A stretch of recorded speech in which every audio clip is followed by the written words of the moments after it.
today's episode of the Optimized podcast, where we're diving into TikTok and its impact on digital advertising. With over 1.5 billion monthly active users and 99% of users fully engaged while on TikTok versus 76% on other social channels, TikTok is a goldmine for brands looking to connect with a diverse audience. The platform's reach is really impressive. It engages over 1 billion adults monthly, myself included, and its ad revenue is projected to reach, I believe it says 17 billion in 2024. That's a 30% increase year over year. And today, we are thrilled to have Nikki Henning, the Vice President of Performance Marketing and Creative Strategy at BMG 360, here with us. So, Nikki, welcome to the Optimized podcast. We're so excited to have you. Hi, thank you so much for having me on today. I'm really excited to chit chat about TikTok and all things creative. Fabulous. Also, I have a little bit of a cold, so don't mind me. It's quite all right. So, Nikki, tell us a little bit about you, your journey to this role, and what makes you a TikTok expert. Oh, wow. Okay, well, I don't know if anyone's a TikTok expert because it's like relatively newer still, so I think we're all learning. But I hail from a background of performance marketing. I actually started my career kind of doing event marketing and then eventually got into social media community management. So kind of went through a more organic path and then eventually started working at forent.com, managing some of their paid social, then transitioned to Lisa Sleep and was managing all of their performance marketing for paid social, project management, marketing, and creative. And then I transitioned thesis to be an account manager, really dial in my skill set for all things paid social, really, and growth management, search. And then we were acquired by BMG. So it's been a kind of crazy couple of years, but eventually became into this creative role here at BMG because of my background in paid social and just being able to understand what really does drive performance in a digital landscape. And that is so dependent on creative now. It is what you're engaging with. It's what's really kind of sparking the psychological experience of a consumer. And so really taking my skill set of what I do well and what I have a passion for and moving it into this role. That's awesome. Very cool. And, performance and creative go hand in hand, as we all know, and TikTok Yes, is the they perfect do. platform for it. Yeah. Absolutely. Yeah. All right, so Cool. Nikki, I'd love to just dive right into TikTok, but before I do, I just want to hit you with a couple top line stats. I think it's totally fair to say that TikTok is revolutionizing how we engage, and it is the new performance channel, right? So, TikTok short form video format, 15% higher engagement rate for video ads. 71.2% of TikTok shop users have purchased something after seeing it in their feed. So walk us through, cast a little bit of light on it. How has TikTok changed the way brands are engaging with their audiences and vice versa? Well, it's just a really incredible phenomenon, right? Like you've created a social media platform where people just get to be real. So I think Hmm. some of the disconnect maybe with Instagram over the last few years has been that it's not very authentic, right? It's always very aspirational, affluent. I mean, quite literally, the influencer was born from Instagram. Right. So this kind of wiped all of that stigma away from being able to connect with an audience and just be very genuine and real. So that was kind of the first and foremost, like big wave transition, right? You gave people a voice and nothing really had to be pretty. You kind of got to go back to that like scrappy, grainy version of just like making content that you wanted to engage with. So I think that was just this huge movement in being really just transparent of like, this is who I am. I am this person. I have this voice and I don't need to gloss it up to reach, millions of people who feel the same way I do about something. So I love that. It's a very just authentic platform in general. And then TikTok Shops is just, it's so cool, right? Like we also Right. know that TikTok Shops works really well for clients that have a product that's under a $50 price range. Because, something that's maybe a bit more expensive, the customer journey research phase is going to take a couple of weeks. You're going to do your due diligence. You're going to look for reviews. You're going to maybe like competitor compare. So under $50, relatively low risk, high yield opportunity. So TikTok's really capitalized on that for lip glosses, apparel brands, fashion, beauty. I think that's really where TikTok Shops explodes, or even in just like home goods that you're like, oh, like I love this candle. I really want it. I'm going to buy it now. Or this face mask is going viral. Like, yes, give me all the Korean skincare. And I want to buy it within the Right. app because this creator that I follow, because I love all of their organic content, is using it and her skin looks great. Or, he's using this in a very practical way in his home. Like this like tiny little like tool is fixing all these things.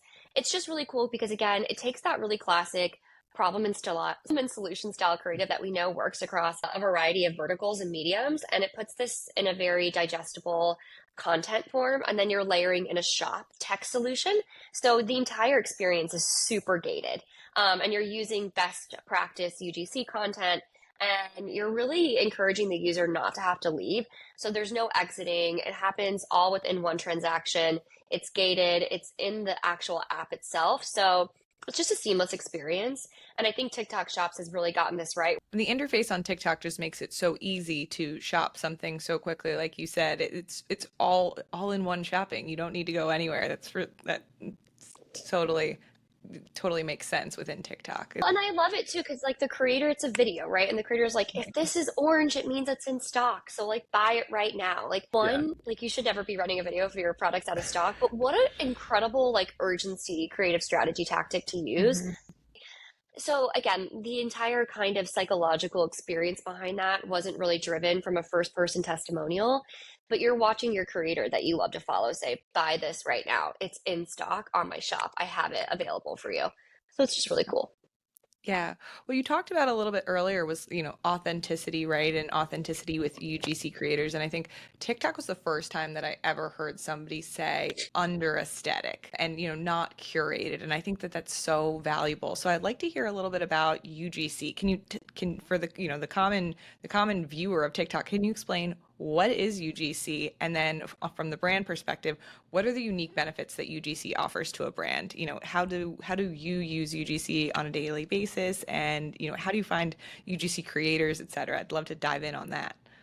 Yeah, so UGC is user generated content. So that is truly like iPhone videos you're taking of yourself. And it works because it's just really authentic. So this can be anything from like snapping a photo to taking a video.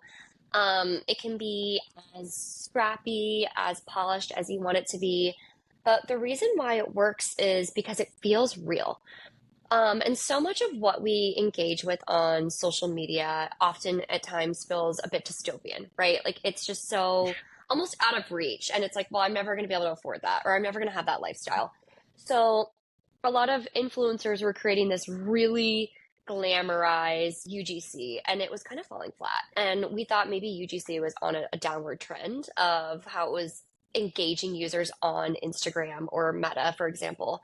But then TikTok kind of resurfaced it and it brought it back to a whole new light of, no, we're not going to put filters on ourselves. Or if we're going to put filters on ourselves, we're going to say we're using this filter and look how insane it looks. Like, wow, like this is not my face, like this is crazy. But it also just allowed us to be so much more real, so much more honest, and also just have fun with it, right? Like, we're doing 2-in-1 skits where like all these vignettes, all these different types of like snap transitions and just tutorials. I mean, the get ready with me videos are and like every single makeup product that these like influencers or these creators use, you're doing that in real time. And then they're talking about dating, they're talking about like what's going on in their life.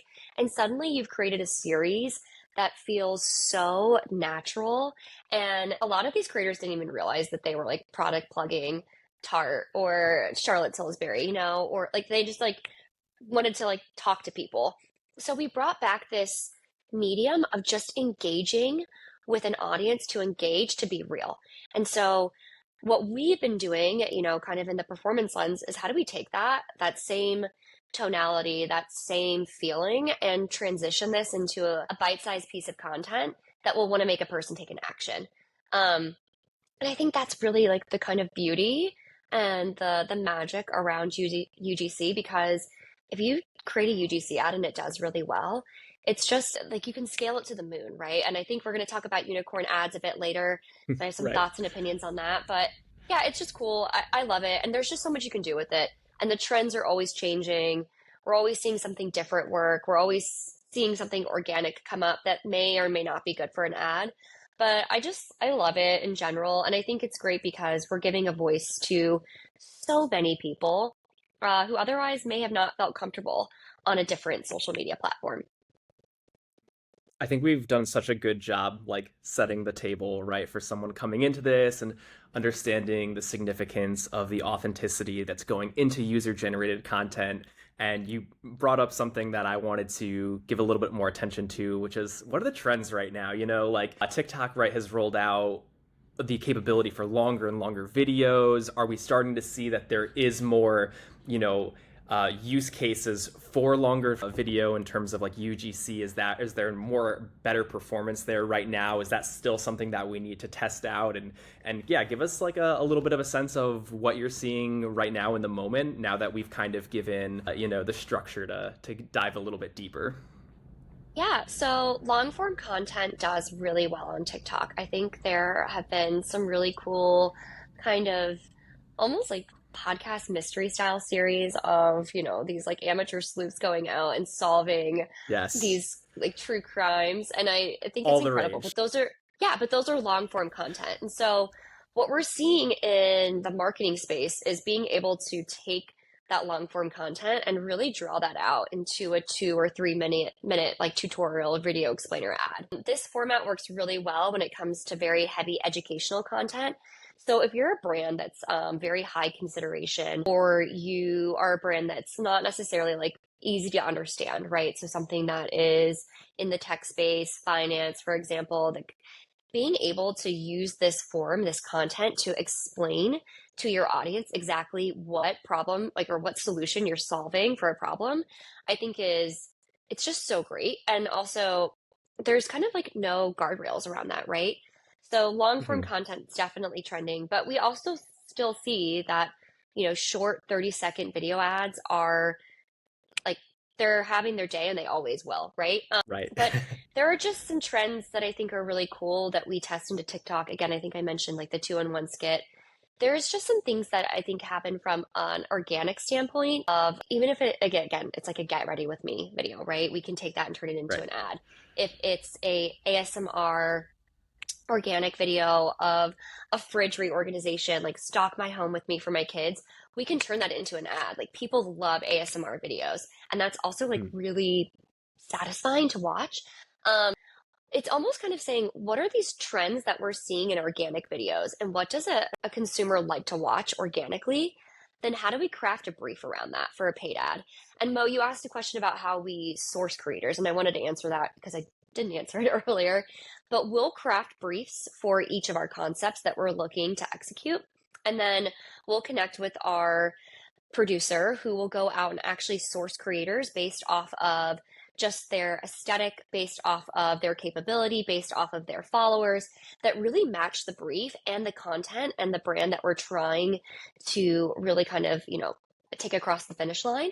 So it's a very like intuitive process for us. And it's also a bit of like understanding like who's the right fit for this to convey this message, because so much of this has to feel like it's coming from a person who really believes in it. And often like we're sourcing creators who are engaging with those brands organically to begin with. And like I think for us it's so much of that validation, that brand affinity, and being able to ensure that like we are actually delivering a really authentic experience, right? Like we're not paying an actor to read some lines. Like we're going and sourcing against our UGC creator base who they, like they're in the weeds, like they're creating content organically and we're giving them a concept and they're kind of taking their own spin on that too.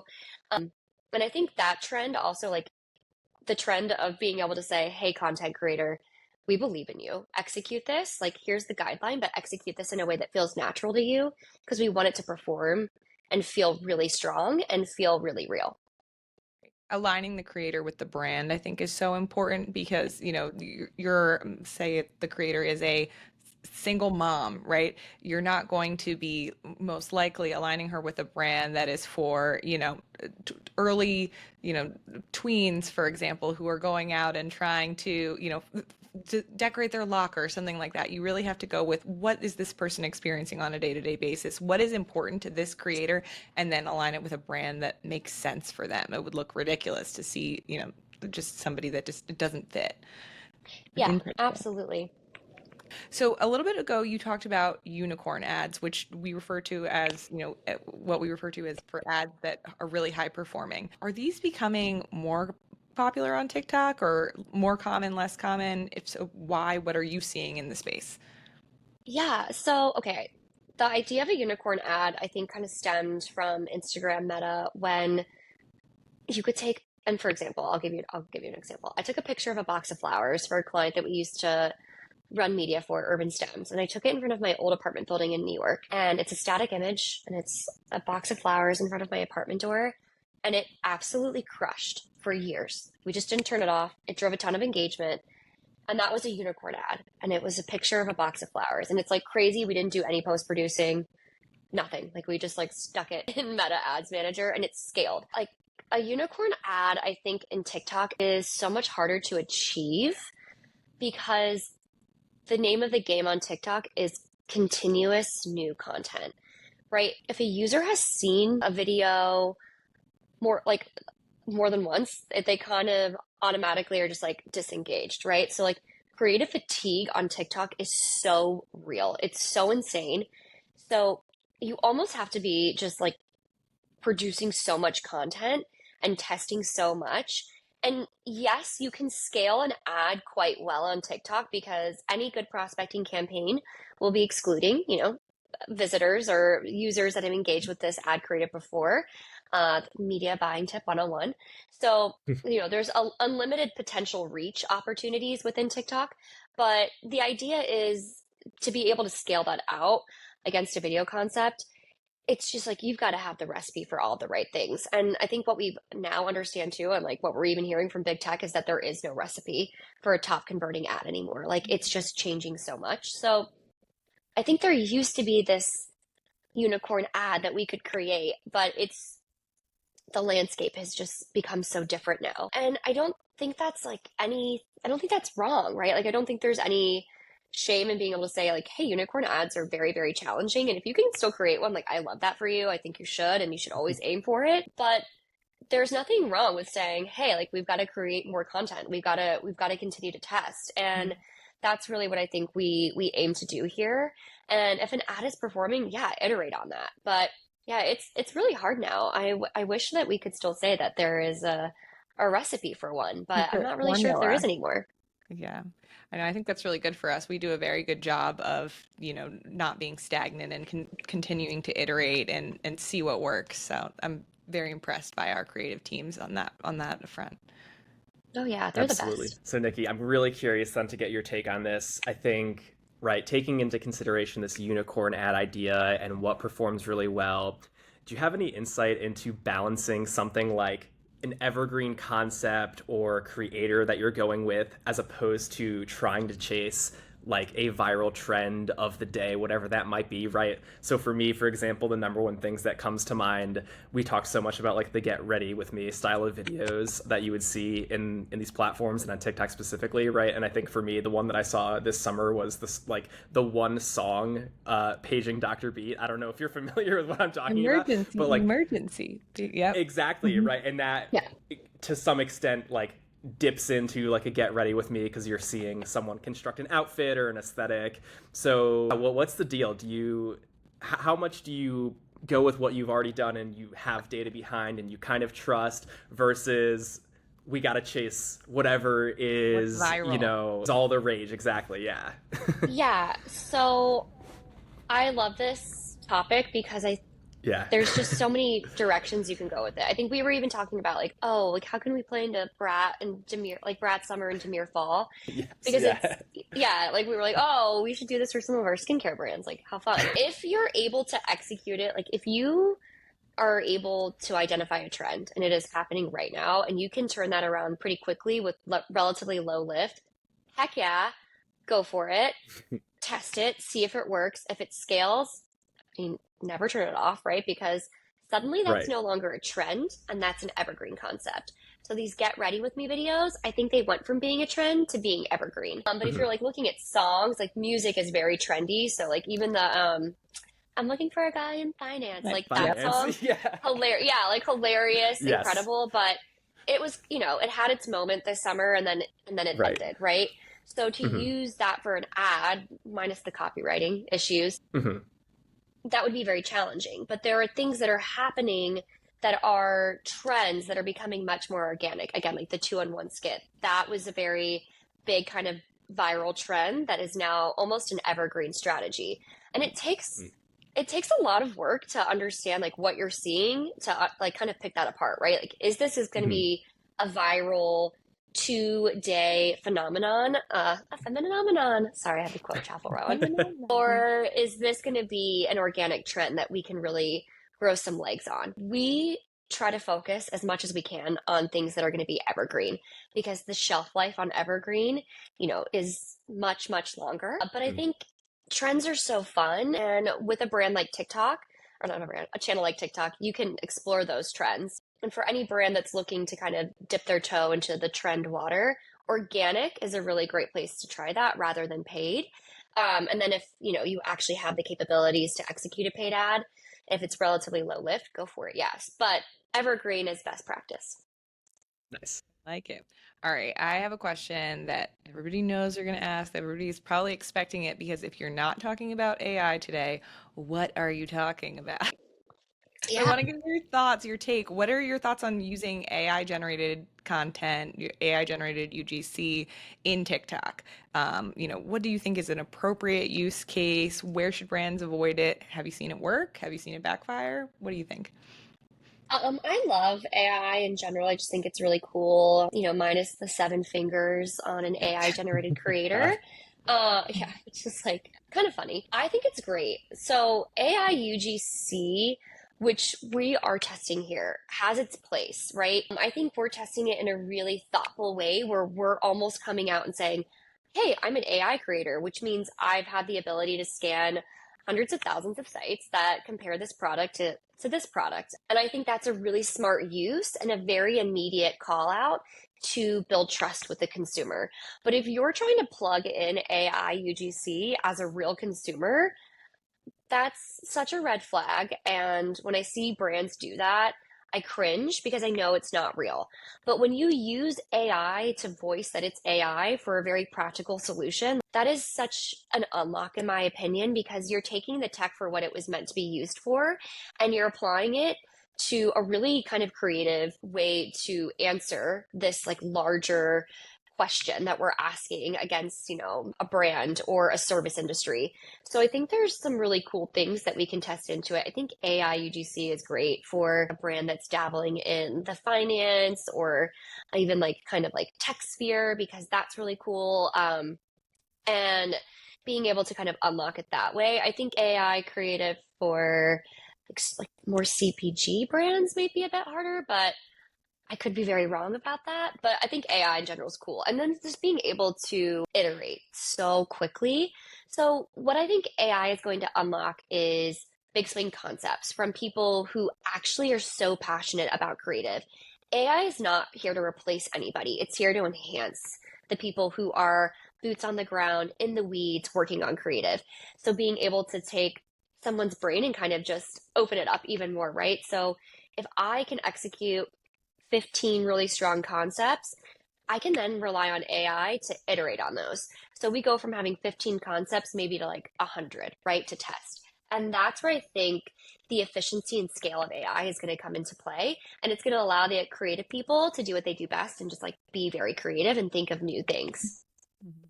My favorite quote that I've heard recently was AI is not going to take our jobs. AI is going to take the jobs of the people that don't know how to leverage and use AI. And I think it makes Yes, total sense. We have to lean into it, and we have, and I think it's paid off. So it's great. I agree. Yeah.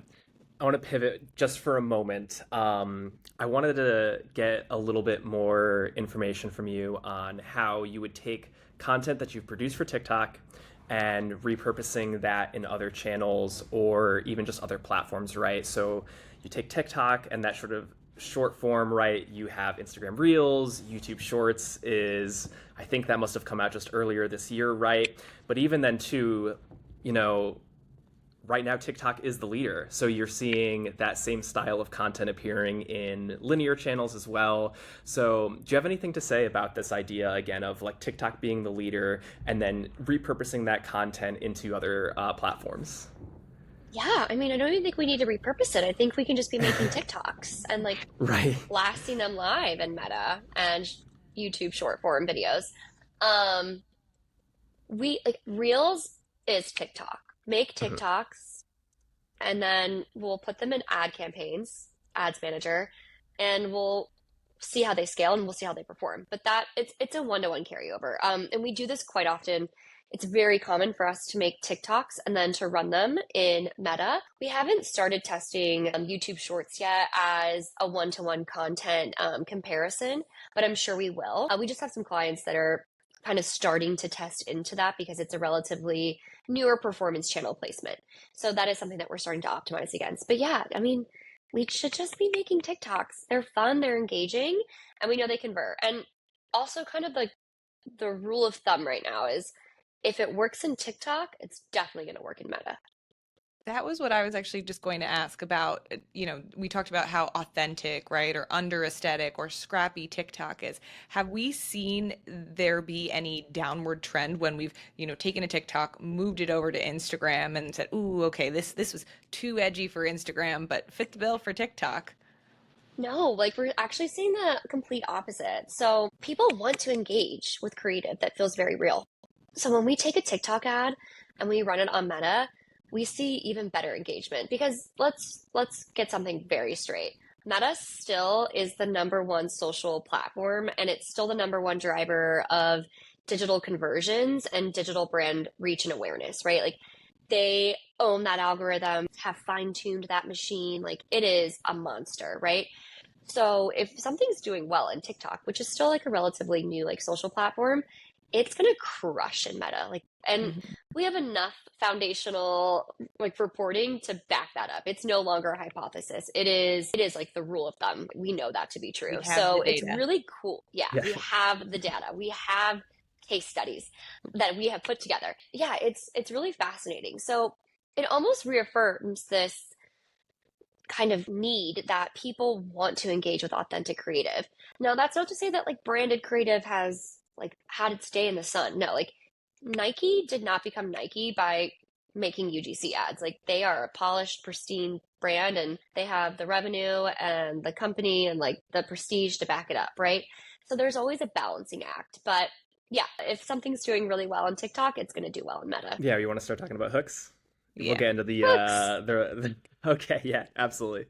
Yeah, without giving away maybe the secret recipe, we would love to get a little bit of a sense of like best ways and most effective ways to immediately caption someone's attention, right? We're talking about the hook. It's so important, right? I think the rate at which someone is just constantly swiping through to whatever they're next seeing, like so crucial, right, to grab someone's attention. So when you're going through and you're, creating your strategy, putting together a brief, how are you thinking about immediately, grabbing hold of the consumer's attention Oh in yeah. TikTok or wherever? Put a finger down. I Sorry, those are like one of my favorite hooks where it's like, put a finger down if. Yeah. Yeah, and I think well, it's kind of like it's like that, Mo, right? It's something that just immediately stands out, right? It's going to be what is that most attention grabbing line that we can say or visual that we can put in the first 3 seconds. Hooks are so important, and hook testing is really the name of iteration and incrementality testing within creative. And we know that that really is kind of an unlock for performance. So, um, yeah, like I don't know if I'm allowed to swear on this, but I just Go say for like it. We've do never weird had that shit. question before. Yeah. Okay, well I asked it. But yeah, like do weird Okay. shit. Yeah. Like, like Yeah. who knows? Some hooks are meant to be like very like visually, oh my God. And Mhm. some hooks are meant to be very emotional catching. So there's a balance of being able to understand your audience and your brand. If something is going to be completely off brand and that's not really your appetite for testing, don't do that. But, I think sometimes the weirder you can be with a hook, the better, or the more maybe stark in your opening 3 seconds of a line, right? I think I just helped write a blog article that I don't think brands should take radical opinion, like promote radical opinions on their social media if that's like not their MO. But I think a hook where you're validating your core value prop in a way that very much champions the brand, but is also kind of this shock value, like one-liner, like that's a great way to test a hook. So, take that with, a grain of salt as you will, but there's a lot that we can be doing with hook testing. And even just like, I mean, no, like that's I was gonna say thumbnails, but that's more like a meta test because that's like the image that's on an ad before it like starts to play a video. Right. But yeah, it's just hooks are so crazy, and we have apps now like motion reporting that actually measure hook scores and thumb stop ratios. So you'll see a lot of creators be like, "Oh, hi, I'm so and so, and I'm a a registered like nurse esthetician." As you can tell, my TikTok feed is a lot of like beauty products. That's what I reference a lot. But I think a good hook for those kinds of brands that are looking to solve a problem is tell the user what they're doing wrong right away, right? Like introduce the problem immediately and then use the ad to solve the solution because that's very relatable. So again, it's just like shock value, maybe something weird, but what is that very relatable problem that someone can recognize that and say, hey, I have that issue too, or I do that too, or I'm struggling with that too in the first 3 seconds because that's a strong hook. Well, I love it when creators kind of qualify their expertise within the first 3 seconds, and that is their standard go-to. Like, hi, I'm so and so, and I am a, astrophysicist from NASA, and this is why whatever I tell you next is fact, is the foremost opinion on the matter. And I think that Yes. that's so cool, and it establishes credibility right from the jump. I love those kinds of hooks, so great. Nikki, would you um say that creative is the new targeting? Oh, creative is the new targeting. Yeah. Yeah, duh. Yeah. Duh. Yes, it is. And I say that very proudly because I went to a Meta conference a year ago and Meta finally Mhm. admitted it. They're like, creative is the new targeting, which I'd been saying for years. For years. So I felt very validated, very seen, very heard. Mhm. It was a great experience. But yes, it is. Campaigns are just you can still execute a very strong structural media campaign within these social ad platforms, but automation is quickly taking over. And Mhm. really, best practice now is to be able to group ads or upload as much creative as possible to allow the algorithm to effectively and efficiently optimize to creative that will deliver to the appropriate audience and scale. So you need to have a lot of creative and it needs to be very different to capture those different audiences, to appeal to them, to then scale out. So yes, and I would even say the algorithms are smart enough to recognize if there's a woman in the ad, it's going to deliver most of its impression share to a woman or a Right. female audience. And the same with men. So if you're talking about a Roman brand with hair loss or medication around something like that, then you want to have a male UGC creator. And you want the hook to be focused on what that medication is for that specific, I would say like treatment, so that it delivers to that specific audience because there is enough interest like based data that exists in these platforms for the algorithm to read the scripts and understand the visuals to deliver to that specific group of that demo that has that same experience. So yeah, it's just crazy. yeah Iterations, iterations, iterations. Yes, but also big swing tests. Like there's a Yes. balance. Like you have to be able to do both and do both Mhm. well. Mhm. Yes. Totally. And with all the creative fatigue that happens so quickly on TikTok, how frequently should advertisers be testing new content? Do we need to do this more frequently now because, creative fatigue happens in the blink of an eye, it feels like? Yes. So I was recently just meeting with some of our meta reps who were saying you need to be testing 100 ads a week. Wow. And it's like, okay, that's insane. How do we test 100 ads a week? How do we produce that? Do we even have enough like budget for that? And so for the brands that are spending millions of dollars in paid social, in TikTok, in Meta, like that's incredible. Love that. And yeah, you do. You need to be testing as much as possible. Creative fatigue is very, very real. And it's kind of like why I feel that unicorn ads are so much harder to achieve because ads fatigue, because we are a video inducted culture, right? Like we are so used to consuming and consuming and consuming and scrolling that when something becomes repetitive, we automatically disengage with it and it's no longer relevant because we've seen it once, we don't want to see it again. So we want to see something new. And we want to see something that feels very fresh. So, these ads are starting to have a shelf life. And it's hard because really strong ad could maybe perform really well for 2 weeks and then just plummet off the shelf. And you're like, well, what happened? And it's like, well, creative fatigue. And it's like, well, what do you mean Yeah. fatigue? Like this is a prospecting campaign. And it's like, it's also such a black box sometimes with the social platforms. There's only so much we can control. So, I think creative fatigue is also maybe like a nice bow on like why things aren't doing well. It's definitely like a bit tricky, but fatigue is real and testing is more critical than ever before. Right. That's where all the iterations we were talking about earlier come into play. Yes, tests, creative production, and just a strong creative roadmap are going to be your keys to unlocking a lot of digital skill. For sure. Yeah. I wanted to shift a little bit here. So Yeah. we've talked about the significance of, again, authenticity, the UGC creator, the importance of making sure you have all of this creative in the chamber so you can target and let the algorithm find, your core demographic, right? So that's the performance side of things, right? We're always looking to optimize, be more efficient.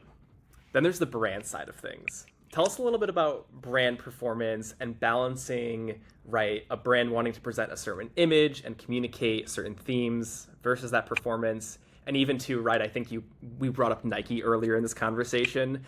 Yeah, Nike's polished, but I'm pretty sure like Nike's stock is down. I'll have to double check myself on that. If I'm wrong, we'll put it in the show notes or something. But yeah, how do you marry those two things together? Presenting the Yeah. brand, clean, polished, and performance.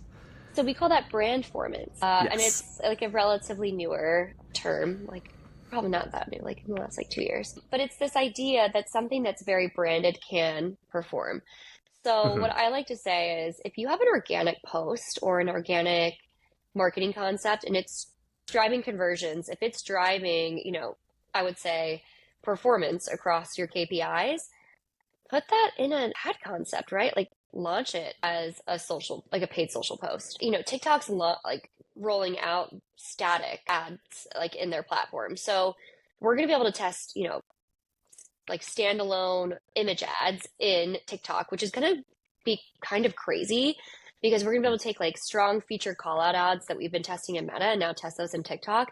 And maybe there's something there. I have no idea. Like, I honestly don't have an opinion on if that will work. But like being able to curate your brand is so important to your identity, your authenticity, your voice, like your consumer demographic, right? Like that's your brand, that's your baby. That's your core pillar of who you are and like what you represent and how you portray yourself. And I don't really encourage brands to just kind of say, oh, I'm going to throw everything out the window and just like go like super aggressive with something. No, like there is a way to, I would say, curate your performance media so that it still feels very much like the brand itself, but is also focused on, direct response acquisition goals. And I think that's, a balancing act. So it can be something that can feel very branded, right? So I called out a featured call outs ad. I would say that's almost a very branded concept where you have this, product image. It's very glossy, it's highly produced. And then you're using core elements of kind of like core value props to call out the benefits of it. And that is a very performance marketing tactic to drive conversions. So marrying the two, right? So it's about how do we look at polished branded elements and then take what we know works for performance marketing and mesh the two together. And there's just other ways to be doing that, right? Like you can still take a very highly produced branded video and insert that into a clip with UGC or create a compilation video. Yeah, there are a lot of things that we can be doing. I think brand formance is something that we're going to be seeing more and more of because, some of the scrappier tactics that we've have grown accustomed to kind of implementing, we as consumers are starting to understand that that's an ad. This was so enlightening. Thank you so much, Nikki. Thank you for being here. Thank you for enlightening us on all things TikTok, whether it be brand formance or evergreen content or unicorn ads. I feel as though I've learned a lot, and when I do my nightly scroll this evening, I think I'm going to look at things a little bit differently as a more informed consumer. I love that. Well, I've had the best time, so thank you guys for hosting me, and thank you for letting me do things TikTok and creative. It's been really fun. Thank you, Nikki. Thank you all for listening. And once again, this is the Optimize podcast, a place where we discuss all things performance marketing and help brands find their next customer. Until next time, bye. Thanks, everyone. Yeah.